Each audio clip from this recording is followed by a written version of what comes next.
안녕하세요. 이번에 조직행태론 보강 수업 때문에 유튜브로 촬영을 하게 됐습니다.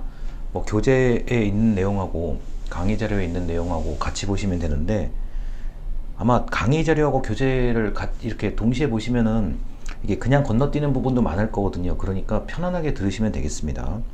그리고 강의실에서 했던 강의보다는 비교적 비중이 좀 낮은 내용을 좀 설명을 할 거니까 아무래도 좀 내용을 이해하기가 좀 더 쉬울 거라고 생각을 합니다.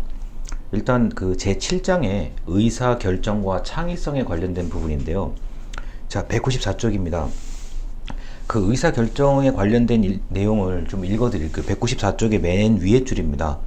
조직의 성공은 효과적인 의사결정을 하는 관리자의 능력에 달려있다. 자, 의사결정은 목표를 달성하고 그 의사결정 때문에 영향을 받는 모든 구성원이 자, 시기적절한 의사결정을 할 수 있다. 의사결정. 자, 여기서 말하는 의사결정은 혹시 정책학이라는 수업을 들었는지는 모르겠는데, 그 정책학에서 나오는 정책결정이 이 책에서는 의사결정입니다. 똑같은 얘기입니다.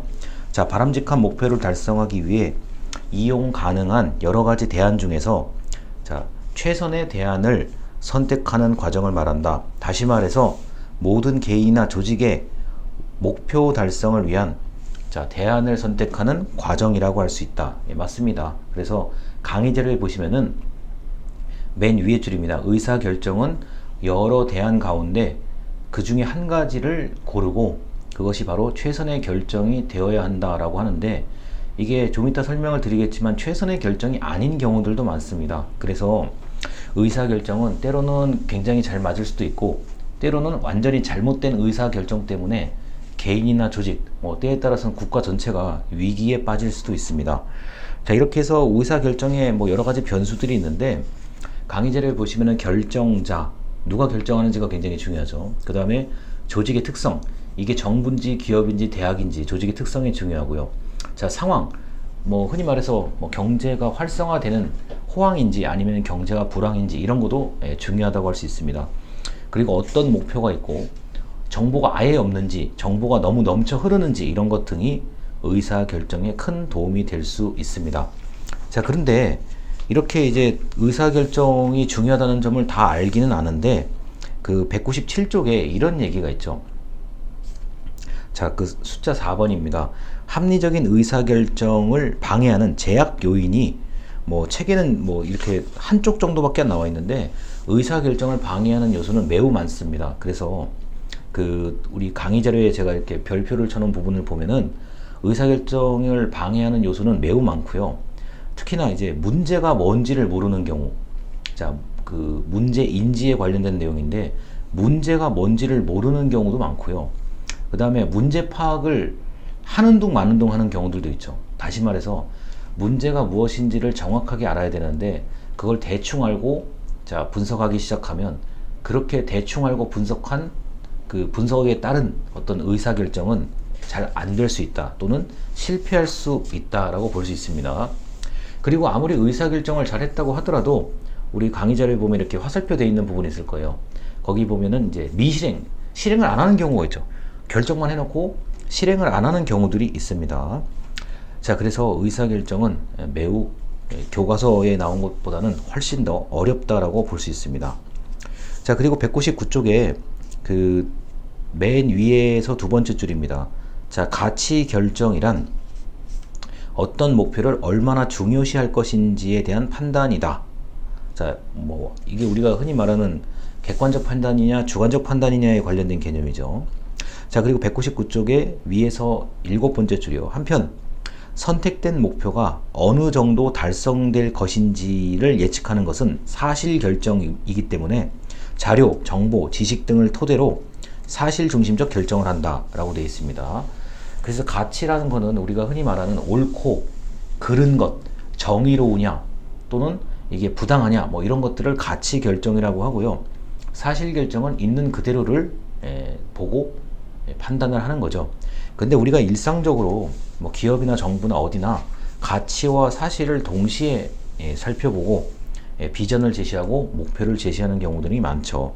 자, 그리고 정형적 의사소통이라는 거는 이게 매번 반복되는 특별하게 그 어떤 사건이나 특별하게 그 안건마다 다르게 결정할 일이 별로 없는, 우리가 늘상 하는 어떤 그 결정을 바로 정형적, 운영적 결정이라고 하는 거고요.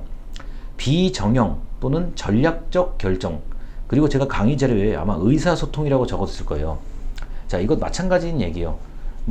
오늘 출근해서 퇴근할 때까지 늘상 하는 어떤 일, 그리고 늘상 하는 대화들은 정형적, 운영적 의사소통에 해당이 되는 거고요. 그게 아니라 어떤 비상 상황, 돌발 상황, 매우 중대한 결정을 내릴 때는 비정형, 전략적 의사소통이라고 할 수 있겠습니다. 자, 여기까지 하면은 200쪽까지는 무난하게 넘어가는 거고요. 자, 200쪽부터 201쪽까지 201쪽에 그 첫째, 둘째라고 되어 있는 위에 문단 두 개가 있어요. 그 부분에 대한 건데, 자, 지금부터 설명드릴 거는 이거는 정책학에서 정책 결정 부분하고 사실은 같은 내용이에요. 그래서 이거를 그 비중 있게 설명을 할 수도 있지만, 우리가 지금 조직행태론 수업에서 정책학에서 말하는 정책 결정까지 이걸 그 세세하게 설명하기는 좀 부담스러운 면이 있습니다.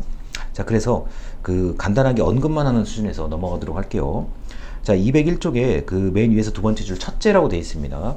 규범적 이상적 접근법이라고 하는 거는, 자, 이 접근법은 모든 사람의 행동이 합리적이라고 보고 목표를 극대화하기 위해 의사결정자가 해야 할 일은 마땅히 이렇게 해야 된다, 마땅히 저렇게 해야 된다는 그런 방법을 의미합니다. 자, 이거는 보통 의사결정을 할 때, 자, 우리가 예를 들어서요, 우리가 손해를 보더라도 이것은 마땅히 우리가 해야 되는 것이고, 자, 우리가 피해가 있더라도 법에 근거를 두고, 또는 우리가 잠시 어렵겠지만 이 어려운 걸 지나가면 우리가 성공할 것이다, 이런 형태의 규범적 이상적 접근이라고 할 수 있습니다. 자, 그런데 이와 더불어서 둘째, 현실적 실증적 접근법도 있습니다. 이거는, 자, 현실에서 일어나고 있는 결정은 이거다. 자, 있는 그대로를 보고 있는 그대로를 가지고 우리가 한번 생각해 보자 라고 하는 현실 실증적 접근 방법이 있는데, 이 둘 다 중요해요. 그리고 둘 다 혼합해서 나타납니다. 자, 그리고 이 책에서는 지금 언급이 안 돼 있는데, 강의 자료에 제가 맨 아랫줄에 적어 놓은 거, 긴급한 결정도, 자, 간과하면 안 된다라고 전 분명히 적었습니다. 이 무슨 말이냐, 지금 교과서에 있는 결정은 상당히 고민을 많이 해야 되는 결정이에요.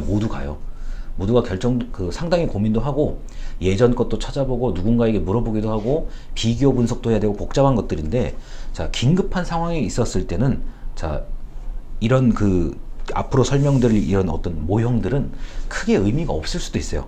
자, 그럴 때는, 자, 의사결정을 하는 사람의 빠른 판단, 신속하고, 자, 정확한 상황 판단이 오히려 중요할 수도 있습니다. 자, 그래서 지금 첫 번째 영상에서는 그 의사결정, 그리고 그 행정학과에서 정책학 수업에서 정책결정론에 배우는 그 정책결정론의 앞부분에 배우는 얘기하고 사실 같은 내용이에요. 그래서 첫 번째 영상은 의사결정에 관련된 아주 간단한 이야기들을 설명을 드렸습니다. 자, 일단 여기까지입니다. 감사합니다.